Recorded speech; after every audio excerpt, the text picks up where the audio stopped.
The first one was that it was a crisis of the Japanese financial system. Japan was the leading geese. They were the first to industrialize.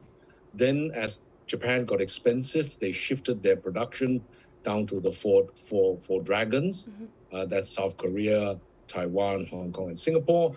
And then when these got expensive, they shifted their production down to the four tigers: Thailand, Malaysia, Indonesia, and Philippines. And of course, it was the four tiger economies that got into trouble.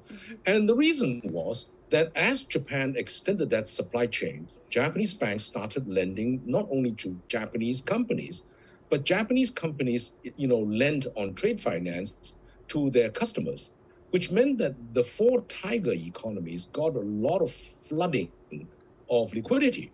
But when the Japan had the bubble, Japanese banks decided to withdraw their loans in dollars, and therefore the countries that borrowed most in dollars, which was basically Thailand, where there was a lot of Japanese manufacturing, suffered a heart attack. There was a liquidity shock. The second mistake, of course, was that Thai companies, Indonesian companies, Malaysian companies, Filipino companies, they all borrowed in the foreign currency and then invested in local currency. And then there was a question of regulation. Well, as you know, you regulate banks, but you don't necessarily regulate the finance companies that well. So would the same type of crisis occur in Asia today?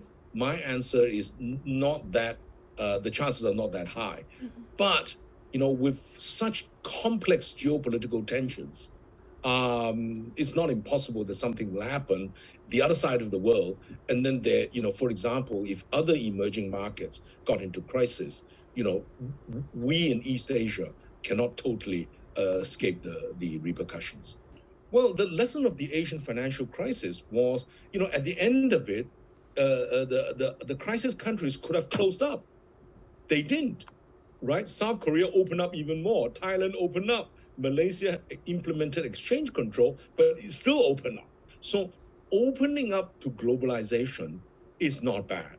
Is actually a good strategy. But you must be aware that volatile capital flows must be managed, right? You must have cooperation in these areas. And so therefore, the lessons of the Asian financial crisis apply, basically global cooperation minimizes the risks and the damage of financial crisis. So China's strategy of opening up in a very selective manner, where every single step should be very considered prudently, has been the correct one. But, there are some costs because, if you do not actually open up fast enough, you do not get sufficient competition to your domestic players so that productivity levels will not rise as fast. So it's a very delicate balance. Nobody has got it perfectly right, okay? Nobody's got it perfectly right. But, the gradual direction of opening up is the right strategy. And I think, and I strongly support that.